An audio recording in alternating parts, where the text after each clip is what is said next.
নজর রাখবো পরবর্তী সংবাদে। এখনো পর্যন্ত পাকিস্তান তারা তাদের মতো করে অপচেষ্টা তারা জারি রেখেছে। ফের একবার এবার পাকিস্তান সেনা জম্মুর শম্ভুনাথ মন্দিরকে লক্ষ্য করে তারা মিসাইল ছুড়েছেন। মন্দির, গুরুদ্বার এবং শিক্ষা প্রতিষ্ঠানকে লক্ষ্য করে তারা রীতিমতো মিসাইল ছুটছে পাকিস্তান সেনাদের পক্ষ থেকে, এবং যার কারণে ক্ষয়ক্ষতি হয়েছে। এবং যাই হোক, বিস্তারিত চলে যাবো, আমাদের সঙ্গে যুক্ত হয়ে গেছে প্রতিনিধি রাজীব দত্ত। রাজীব, এই যে মন্দিরের ভেতরে মিসাইলটা আছড়ে পড়েছে, এখনো পর্যন্ত কি জানতে পারছো কতটা ক্ষতি হয়েছে? পাকিস্তান সেনা যখন ভারতীয় সেনার সঙ্গে পেরে উঠছে না, কারণ যতবারই তারা ভারতকে লক্ষ্য করে আক্রমণ হামলা চালাচ্ছে, ভারত কিন্তু প্রত্যাঘাত করছে, ভারত কিন্তু রিটালিয়েশন করছে এবং আকাশপথে তাদের ড্রোন এবং তার সঙ্গে মিসাইল কিন্তু ধ্বংস করে দিচ্ছে। তা সত্ত্বেও কিছু কিছু আক্রমণ তারা করছে, যেটা গতকাল গভীর রাত্রেই করেছে জম্মু কাশ্মীরের যে আমাদের জম্মুতে যে শম্ভুনাথ মন্দির রয়েছে, যে ভোরবেলাতেই হয়েছে, শনিবার ভোরবেলাতেই হয়েছে, যে শম্ভুনাথ মন্দির লক্ষ্য করে তারা মিসাইল ছোড়ে এবং তাতে শম্ভুনাথ মন্দির ঠিক গেটটা দেখছো, যে গেটের ঢোকার মুখেই কিন্তু মিসাইলটি আছড়ে পড়ে এবং সেখানে বিস্ফোরণ হয়।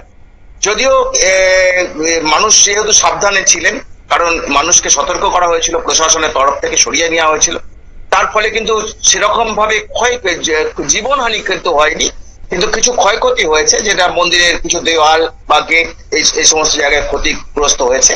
তবে পাকিস্তান যে চেষ্টা করে যাচ্ছে, অপচেষ্টা, যে তারা যখন ভারতীয় সেনার সঙ্গে পেরে উঠছে না, ভারতীয় সেনা যখন কড়া জবাব দিচ্ছে, তখন তারা মন্দির, তার সঙ্গে গুরুদুয়ারা এবং সেই সঙ্গে শিক্ষা প্রতিষ্ঠানকে লক্ষ্য করে কিন্তু তারা ব্যাপক হেভি ফায়ারিং করছে। তার সঙ্গে তারা মিসাইল ছুটছে, ড্রোন অ্যাটাক করছে। পরপর কয়েকদিন ধরে এই ঘটনা ঘটছে। জানো যে গত কয়েকদিন আগেই কিন্তু একটি জম্মুর একটি গুরুদুয়ারা লক্ষ্য করে তারা মিসাইল ছুড়েছিল এবং সেই গুরুদুয়ারাতে 2 জন মারা গিয়েছেন এবং কয়েকজন আহত হয়েছেন, বেশ কয়েকজন আহত হয়েছেন।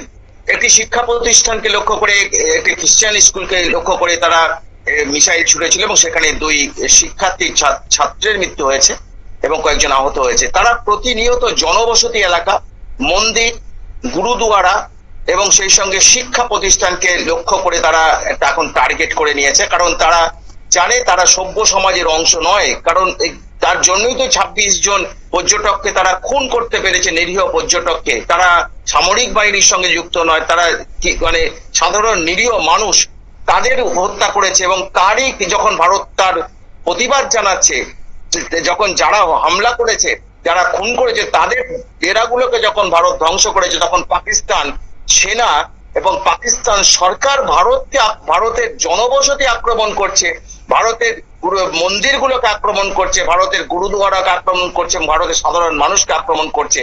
এটাই পাকিস্তানের সংস্কৃতি এবং সেটা বারবার তারা প্রমাণ করছে। এবং সেটা দেখলাম যে শনিবার আবার তারা জম্মুতে একটি শম্ভুনাথ মন্দিরে তারা লক্ষ্য করে তারা সেখানে মিসাইল ছুড়েছে এবং সেই সঙ্গে বহু জনবসতি এলাকায় তারা গুলি করছে, মিসাইল ছুটছে এবং এটাই কিন্তু প্রতিনিয়ত করে যাচ্ছে। যদিও পাকিস্তানকে বারবার হুঁশিয়ারি দিচ্ছে ভারত সরকার যে তারা কিন্তু এই ধরনের আচরণ যেন বন্ধ করে, কিন্তু তা সত্ত্বেও দেখছি পাকিস্তান নিয়মিত করছে। এবং গতকাল শুক্রবার রাত থেকে শনিবার পর্যন্ত তারা প্রত্যেক 26টি জায়গায় যে আক্রমণ করেছে, তার মধ্যে বেশিরভাগ জায়গায় হচ্ছে ঘন জনবসতি এলাকা এবং সামরিক এলাকা নয়। কিছু কিছু সামরিক এলাকায় তারা আক্রমণ করার চেষ্টা করেছে, বেশিরভাগ ক্ষেত্রে মানে অসামরিক এলাকায় তারা আক্রমণ করছে, অর্থাৎ ঘন জনবসতিপূর্ণ এলাকায় আক্রমণ করছে। এবং তার আরেকটা উদাহরণ হচ্ছে জম্মুর শম্ভুনাথ মন্দির। শতাব্দী, একেবারে ধন্যবাদ।